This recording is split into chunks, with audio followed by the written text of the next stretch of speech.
There is a trick going around the internet right now about dropping aluminum foil into your toilet that the cleaning product companies would very much like you to dismiss as nonsense. And part of it is nonsense. I will be the first one to tell you that, because I would rather lose your attention in the first 30 seconds than earn it with a lie. But part of it, the part nobody is actually talking about, is as real and as useful as anything my grandmother ever taught me, standing at her basin on a cold Lancaster County morning. My name is Ruth Yoder, and today we are going to sort the foolish from the true. The honest confession: what does not work? Let me start with the thing I will not let you do. There is a video making its rounds that tells you to crumple up a ball of aluminum foil and drop it into the tank behind your toilet. Not the bowl, the tank. And the claim is that this ball will sit there quietly in the water and keep your bowl clean by some kind of miracle, breaking down the minerals, shining the water as it flows through. It does none of those things, not a single one. I want to be gentle about this because the people sharing these videos are usually not trying to deceive you. They saw something that sounded clever, and it appealed to that part of all of us that wants a simple answer to an annoying problem. I have 7 children and a farmhouse, and about 45 minutes on a good day to deal with a toilet ring, so believe me, I understand wanting the easy answer. But here is what actually happens. At first, nothing. The ball sits in the water, and your toilet flushes. The same as always. But aluminum foil is not made to live in water. It is made to wrap a sandwich and sit in a drawer. Over time, that ball begins to break apart, sending little fragments into the working parts of your tank. The flapper valve, the fill valve, the rubber seals that keep everything running as it should. And now your toilet runs constantly, or will not flush right, and you are standing there with a plumber's number in your hand, wondering how a free internet tip turned into a $150 service call. On a newer toilet, manufacturers will call that misuse and void your warranty outright. We will not be doing that. That is my promise, and I intend to keep it. The real problem with your toilet. Now, to understand what foil can honestly do, I need you to understand what you are actually fighting when you fight that toilet ring. Because most people are fighting it wrong, and that is why it keeps coming back. My grandmother used to say the water in Lancaster County was not dirty. It was full. Full of the limestone it had passed through on its way up from the ground, full of the calcium and magnesium the earth had given it over centuries of slow travel underground. She said, "You do not wash away a thing that is full. You have to coax it. And you have to be smarter than it is, which is not always easy because hard water has had a very long time to practice and not one thing else to do. What you see when you look at that orange or gray or brown ring sitting inside your toilet bowl is not dirt in any sense that scrubbing can address. It came out of the water itself. Every time your toilet flushes and refills, the hard water flows through and leaves a little of itself behind. A little calcium here, a little lime there, settling against the porcelain where the water line sits, and then the next flush leaves a little more, and the next. Day after day, flush after flush, until the buildup has bonded itself so completely to the porcelain that it is not sitting on the surface anymore. It has become the surface near enough that the difference does not matter when you are on your knees with a scrub brush. This is why the blue bottle fails you, and the green bottle, and the one shaped like a gooseneck that promises to reach the spots you cannot see. Those products clean surfaces, they lift away what sits on top. But Mineral Scale has not sat on top of anything. It has dug in, and a cleaner that cannot follow it down cannot remove it. My oldest daughter said to me once, while I was scrubbing that bowl for what felt like the 400th time, "Mama, why do you keep doing the same thing if the ring just comes right back?" I told her to go fold the laundry, but she was not wrong. What foil actually does, the real trick. Here is where the foil comes in, and here is where I need you to stay with me, because this is the part that is genuinely true, and genuinely useful and almost never explained properly. Aluminum foil does not dissolve mineral scale. I want to say that plainly before we go any further, because I will not oversell a thing. It cannot undo 20 years of buildup on a toilet that has not been properly treated since 1980 something. That is a job for an acid soak, and that is another conversation. What aluminum foil can do and does beautifully is address fresh mineral deposit, the thin early layer of calcium and lime that has not yet hardened all the way down, the kind that shows up as a dull, whitish film on the porcelain or a faint ring that has only been there a week or two. On that kind of buildup, a crumpled piece of foil works better than almost anything you will find in a bottle. And the reason is a simple piece of old knowledge that my grandmother would have called obvious if you had ever thought about it for half a minute. Aluminum is softer than porcelain. It is softer than the chrome on your fixtures, but it is harder than the thin mineral scale that has just begun to form on top of those surfaces. And so when you rub it gently against that fresh scale, the foil takes the scale away and leaves the surface underneath completely unharmed. It scratches the deposit without scratching what is under the deposit. That is the whole trick, and it is not magic. It is just understanding which of two things is harder than the other. Steel wool does not make this distinction. Steel wool is harder than the scale and harder than the porcelain both, and it will take the scale away all right, but it will take fine scratches into your porcelain along with it, and those scratches are not just cosmetic. They give the next round of mineral scale more places to grip and dig in, which means you have made the long problem worse while solving the short one.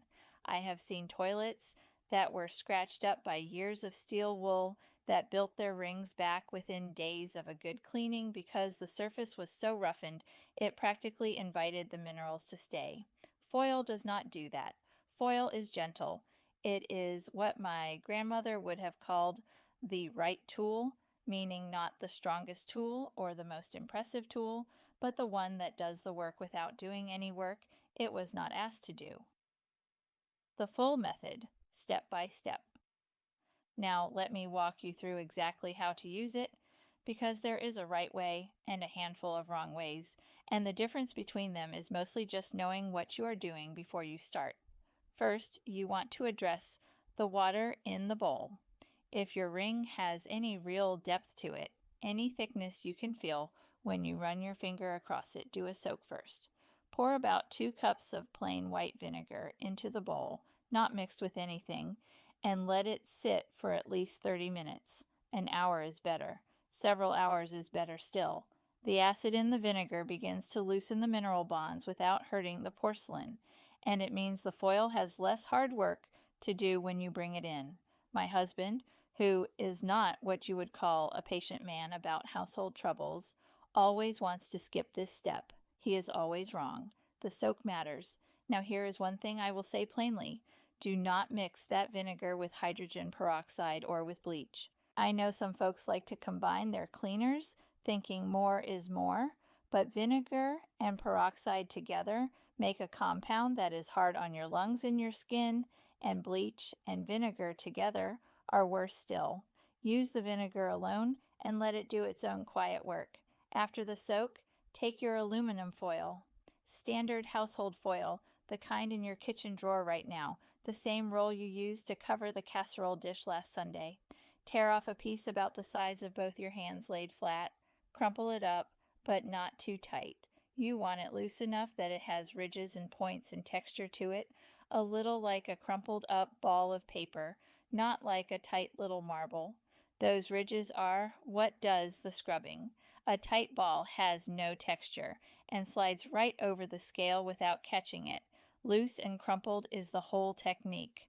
Dampen it under the tap, not soaking wet, just damp enough that it moves easily against the surface. Now work it in small, gentle circles over the ring and over any stained or scaled areas on the bowl.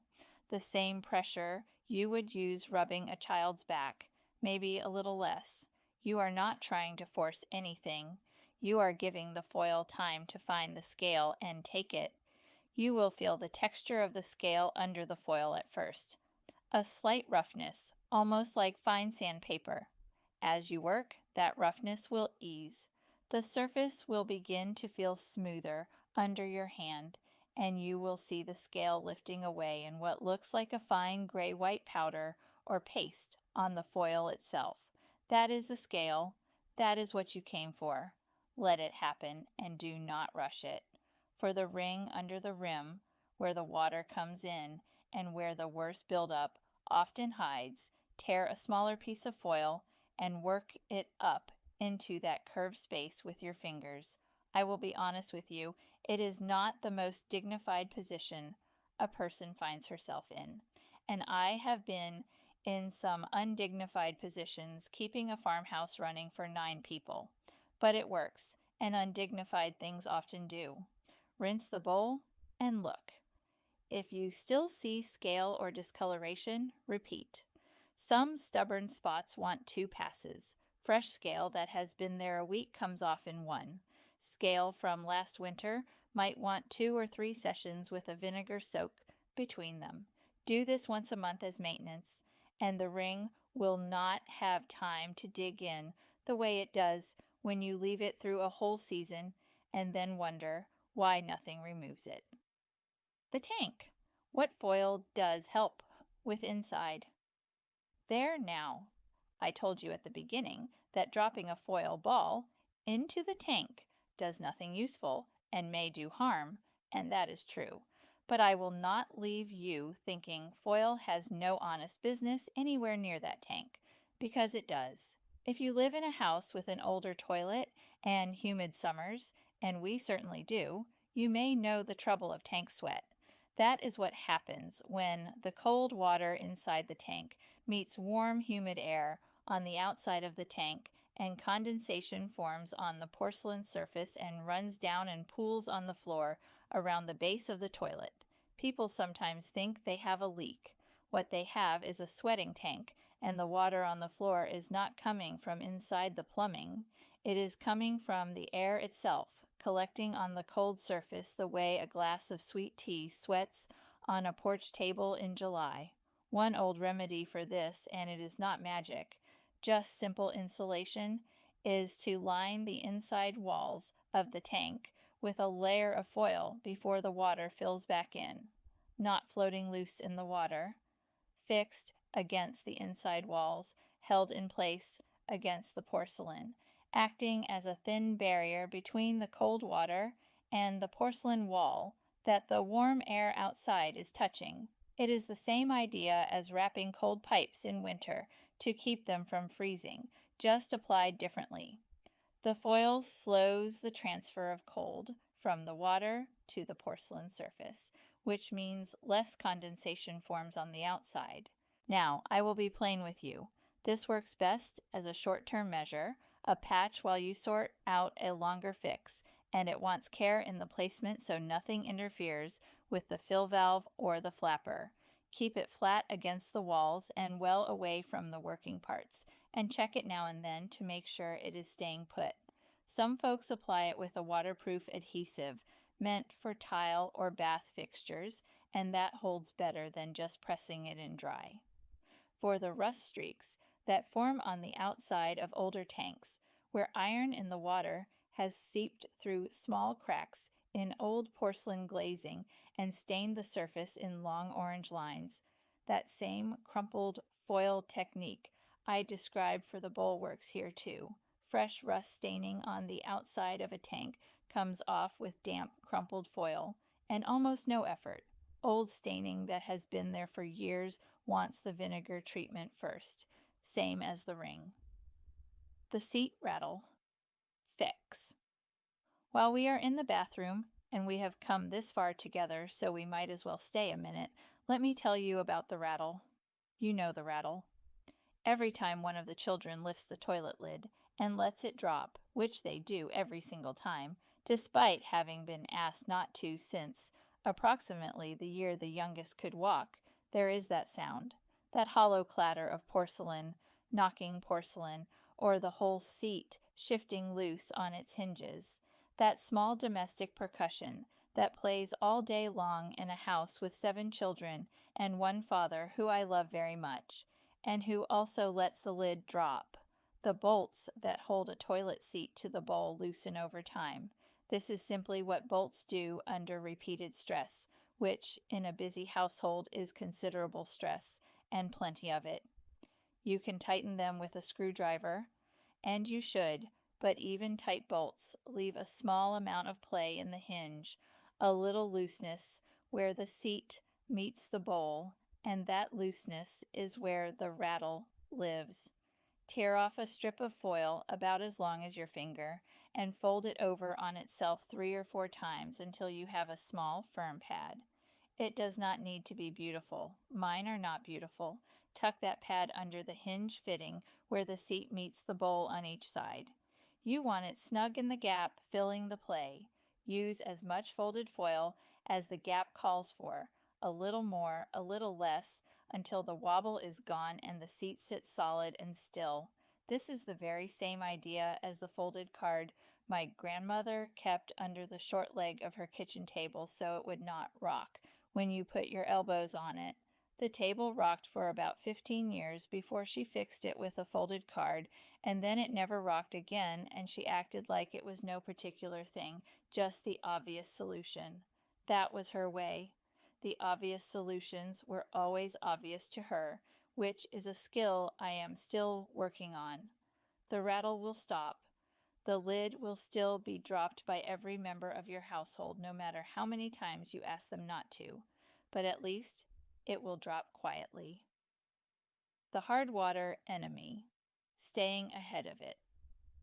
My grandmother used to say that the woman who cleans ahead of the dirt works half as hard as the woman who chases it.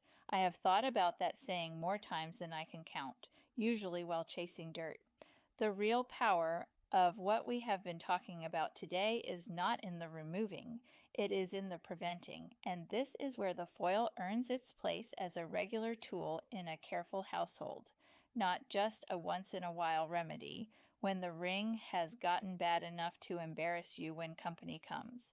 Once you have cleaned a fixture down to bare, smooth porcelain, the next mineral layer that forms is the thinnest and the softest it will ever be. It has not had time to harden. It has not had time to bond deep into the surface. It is sitting there lightly, barely attached, and a quick pass with a damp piece of crumpled foil will take it off in about 2 minutes. That is the window. That 2-minute window, right after a fresh clean, before the next layer gets any older, is where keeping ahead of hard water actually happens. Most people miss that window because they cleaned the toilet, felt satisfied, and did not look again for 6 weeks.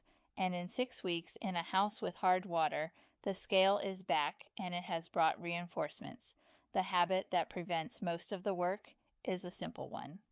Once a week, a piece of foil dampened and passed over the surfaces where scale tends to settle. The bowl, the rim, the base of the fixtures, 2 minutes at most. The scale at that age comes away without any effort because it has not had time to become anything harder than a thin film. You are not cleaning a ring. You are preventing one from ever becoming a ring, and those are completely different amounts of work. You can also slow the rebuild up on a cleaned faucet base or fixture by wrapping the spot in foil after you have cleaned it. This is the same principle as keeping a cut apple from browning by keeping the air off the face of it. The foil is not a permanent solution, and it is not meant to be.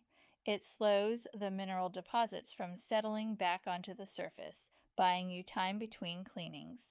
On a faucet base, where the hard water crust always comes back within days, a wrap of foil can stretch that time out considerably. It is not invisible, and it is not pretty. And I will admit my husband has opinions about the foil on the faucet base that he shares with me regularly. But the faucet stays clean, so I continue to have opinions of my own. Who profits from you not knowing this? I want to take a moment here and be straight with you about something, because I think it matters and because nobody else is going to say it. Walk yourself down the cleaning aisle of any grocery store and stand there and count the bottles. Go on and count them if you have never done it before, because the number is startling when you actually stop and look. There is a bottle for the toilet ring, and a bottle for the hard water stains, and a bottle for the faucet buildup, and a bottle for the tile, and a bottle for the grout, and a bottle that claims to do all of these things at once and sells for 3 times the price of the individual ones. Turn them around and read the back.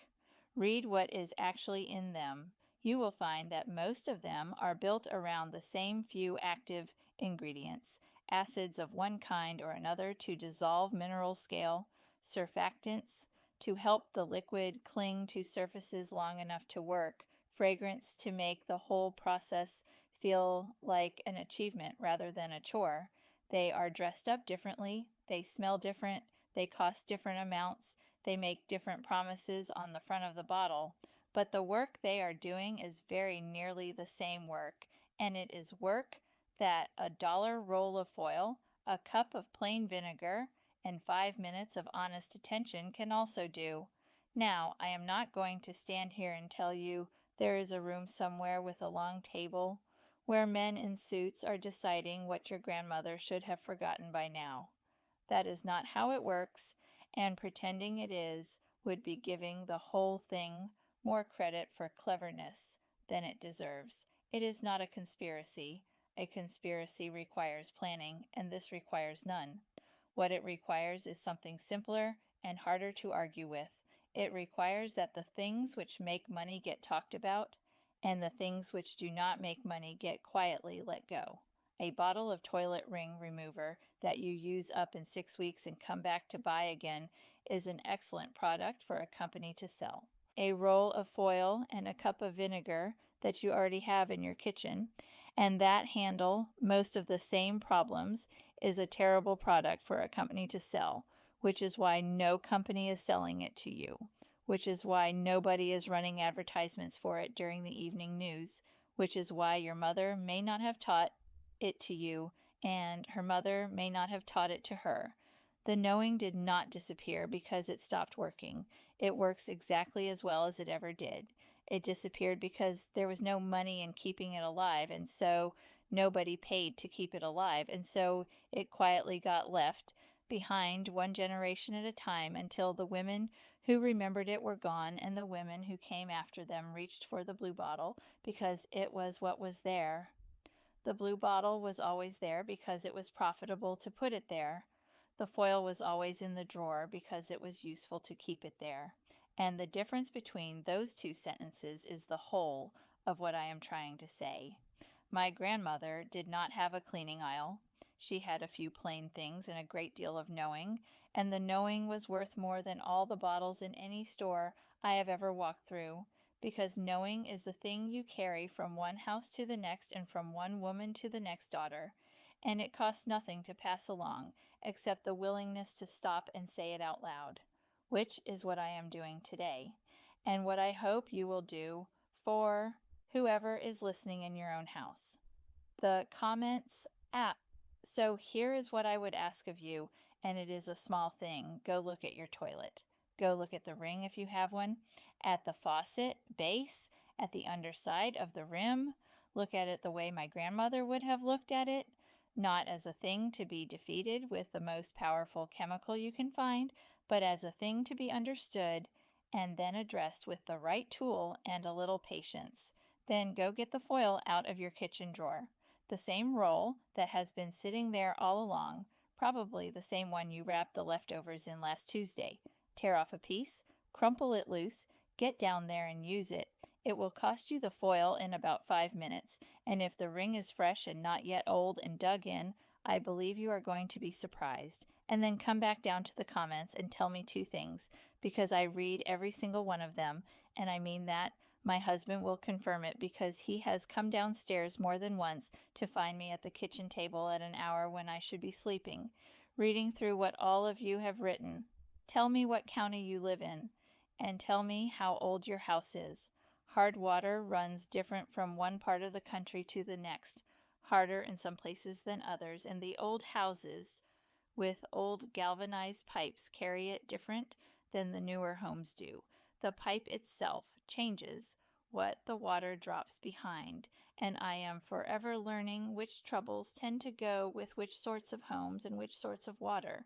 The midwife in our district, who had been into more homes than anyone else I have ever known, used to say that you learn more sitting quiet at other women's tables than you ever learn talking at your own. I have found that to be true every year I have kept this house, and truer every year I have been talking with all of you. So come tell me what you found. Come tell me what worked and what did not. Come tell me about the ring that has been sitting in that bowl since before you moved in and nothing has touched it, because I probably have a thought or two about that, and it involves something from your pantry and patience, and we will get to it. Everything I have shown you today is old. None of it is new. None of it is clever in the way that clever things are supposed to look clever. It is only remembered. The women who kept these houses before us were not smarter than you or I. They simply could not afford to forget. And everything they would not let go of is sitting right there in your kitchen drawer in a roll that cost you about $1, waiting all this while for you to reach in and pick it back up.